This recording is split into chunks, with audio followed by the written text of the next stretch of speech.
extends its lead now to 8-0.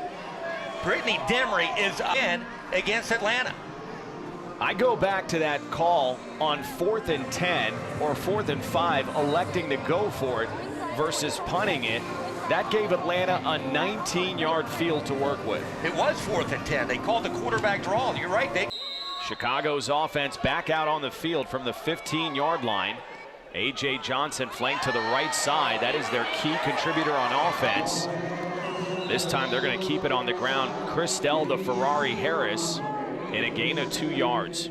I am shocked right now. Keith Hack told me his game plan was going to be put Christelle Harris in early and give her a lot of touches. Here it is in the second quarter, less than 7 minutes left, and that's her first carry of the night.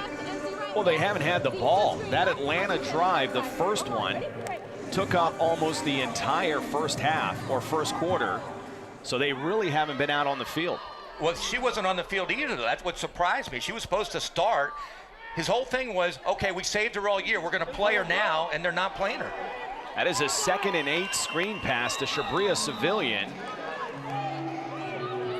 Even though that's a short pass, only 3 yards, Jane Caldwell needs that for her confidence. That's her first completion of the night. She needs to get on a roll here. A.J. Johnson, her star receiver, we haven't even mentioned all night long.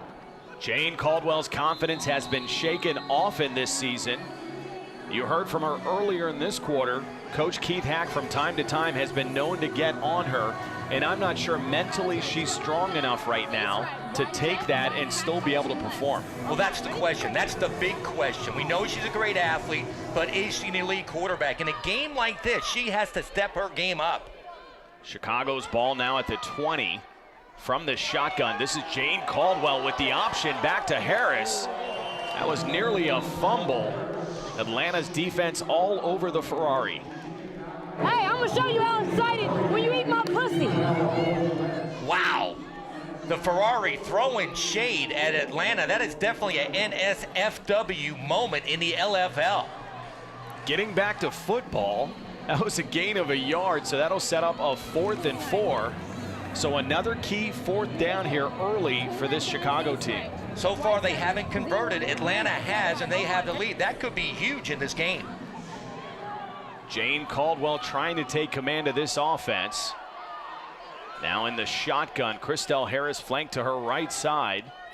Ball at the 21. Heavy pressure again on Caldwell, evading rushers.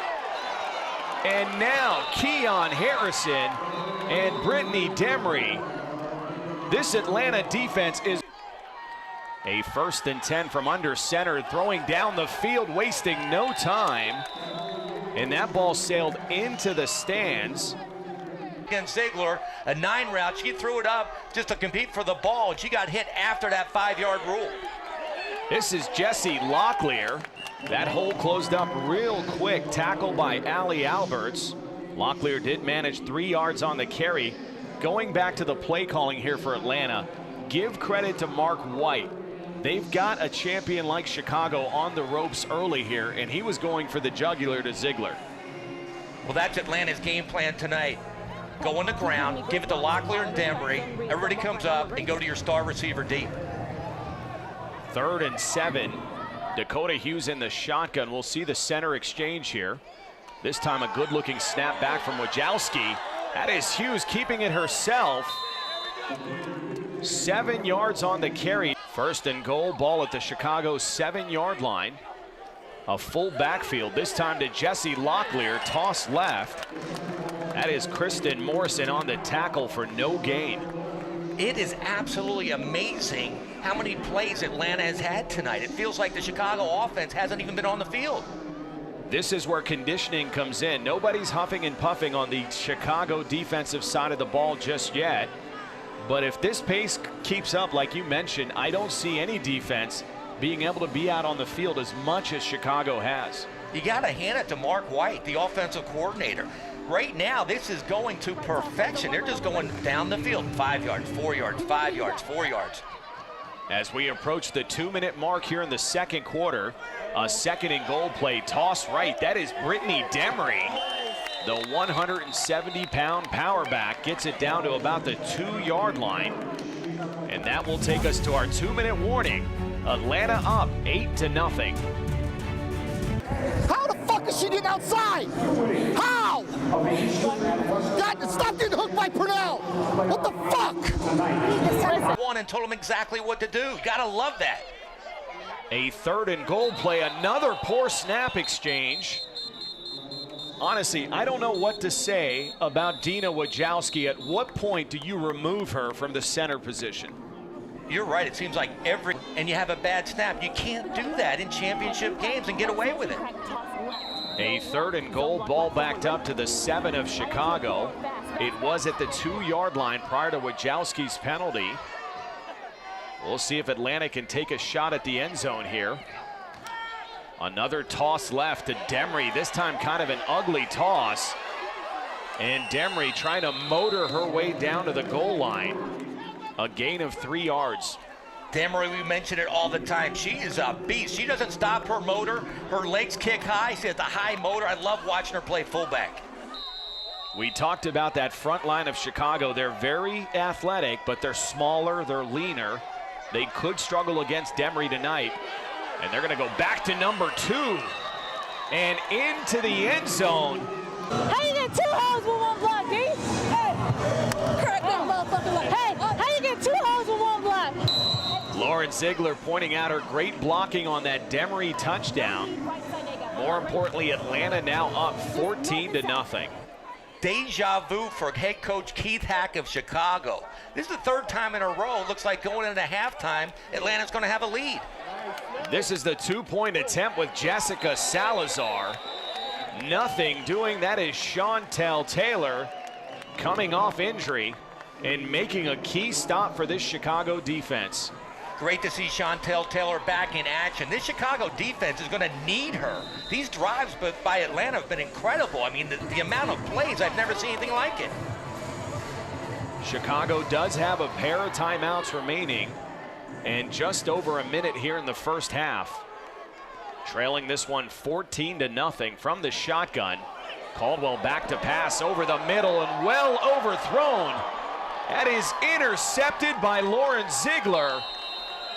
So Caldwell's misery continues. Bad pass by Caldwell, one-on-one post pattern. AJ got to bring the ball underneath, not over the top. If you throw it over the top like this, that's where Lauren Ziegler is. You got to keep it short and under to get the ball to Johnson. Great play by Lauren Ziegler. That is the only target to John. Atlanta with yet another opportunity here offensively.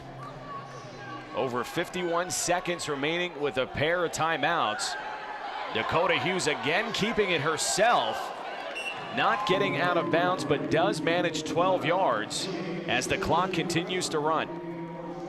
A simple spread option play. Again, great hand fakes in the backfield. They go for the back. Nobody took Hughes outside. Trust me, when Keith Hack game planned for Atlanta, he wasn't planning on Dakota Hughes being one of the leading rushers.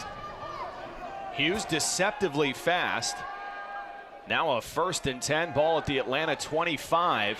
An ugly looking pitch back to Locklear. Locklear luckily getting back on the ball, but Atlanta will have to waste one of its timeouts here with 13 seconds remaining. I hate to keep getting on Dina Wojcicki, but the snap was way right. Hughes had to go jump to the right and then try to get the ball back to the left. It threw everything off. A 2nd and 17 now, ball backed up to the Atlanta 18-yard line. Hughes to throw over the middle and dropped by Jessie Locklear. I'm not sure she would have caused much damage there in the open field. She has to get her head around. They came with a full blitz. Hughes read it, went right to Locklear, but she didn't get her head around fast enough. 3rd and 17, the options here have got to be Jolie Efezikai and Lauren Ziegler down the field. I'd like to see Efezikai get more balls, but the way Ziegler's playing tonight, I wouldn't be shocked if Hughes stays with her. This should be the final play, although Atlanta does have a timeout here if they work underneath. No, they're going to hand this off to Jessie Locklear. So apparently Atlanta content with the lead at halftime. Kind of surprising call by offensive coordinator Mark White.